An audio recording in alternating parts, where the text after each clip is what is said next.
James Kay compare le marsouinage à l'apparition du Halo en F1. Alors, bon, James Kay il est chez McLaren, du coup, directeur technique.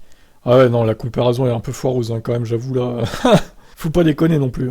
Je vais peut-être établir un parallèle un peu étrange avec le Halo. Le Halo est évidemment un projet totalement différent, et en termes d'ampleur de sécurité pour les pilotes, nous savons que c'est très important. Mais il y avait beaucoup de détracteurs à l'époque. Vous vous souvenez de tous les commentaires du genre c'est affreux, c'est pas la F1. Et on s'est dit pourquoi pas, il y avait vraiment un danger. Et maintenant, quelques années plus tard, nous sommes reconnaissants après avoir vu certaines des choses qui se sont produites sur la piste. C'est un ordre de grandeur complètement différent, c'est aujourd'hui beaucoup plus bas. Mais c'est un peu la même chose.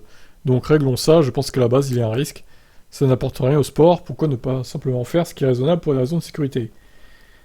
Ouais, alors le halo, bon, c'est encore autre chose, hein. C'est pour éviter de se prendre un pneu dans la gueule ou des débris énormes, ou même de se prendre une roue sur le casque. C'est pas totalement à cause des boss, hein. C'est pas du tout la même chose, hein, quand même, James, hein. Comparaison pas très pertinente, je trouve, personnellement. Bon, on va continuer. Évidemment, les équipes vont travailler là-dessus si elles en souffrent.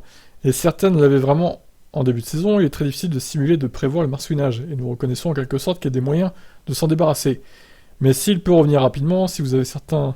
Mais il peut revenir rapidement si vous avez certains types de développement ou si vous augmentez votre appui. Donc, plutôt que de prendre des risques, je pense que du point de vue de la FIA, il est logique d'essayer d'éliminer complètement le problème, mais aussi de montrer que nous le prenons au sérieux et que nous faisons quelque chose à ce sujet, après les préoccupations soulevées par certains pilotes. Je ne dis pas que ce serait de la négligence de ne pas le faire, mais il faut être prudent. Vous ne pouvez pas simplement supposer que les équipes vont le faire, et c'est peut-être pas non plus la priorité de tout le monde. Alors que pour eux, ces choses sont leurs priorités. Alors McLaren, bon, on peut en parler vite fait, hein. McLaren, au début, ils n'avaient pas de marsouinage au début de la saison. Puis ils ont amené des Evo, et ils en ont eu de plus en plus. C'était un peu l'inverse de Mercedes, qui ont commencé avec beaucoup de marsouinage, et qui n'en avaient plus du tout au bout de 7 ou 8 Grands Prix, quoi. Donc, merci McLaren, du coup, qui est en faveur des mesures de la FIA, et c'est pas étonnant. La discussion a été très ouverte, je pense que c'est toujours le cas en particulier pour les questions de sécurité. La FIA a reconnu une sorte de préoccupation croissante pour le bien-être des pilotes, et la possibilité que quelque chose se produise à cause d'une voiture qui rebondit excessivement dans un virage à grande vitesse. Et ils prennent ce genre de choses très au sérieux. Ils se sont engagés à 100% avec les pilotes et les équipes, comme ils le font toujours. Il y a eu des propositions dans les deux sens, pour voir ce que nous pourrions faire afin de trouver un consensus qui serait efficace plutôt que de savoir si nous devrions le faire ou non. Pour moi, si vous avez un problème de sécurité, vous ne pouvez pas faire marche arrière et dire que ce n'est plus un problème. Je pense qu'il faut mener une enquête approfondie et s'assurer que l'on prend les bonnes décisions.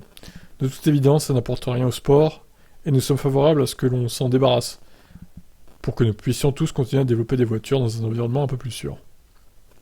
Bon, évidemment, les gens qui soutiennent Ferrari et Red Bull ne seront pas d'accord avec ça, surtout Red Bull, qui eux n'ont jamais eu de problème avec le marsouinage. C'est la seule équipe, hein, je crois, qui a jamais eu de problème avec le marsouinage.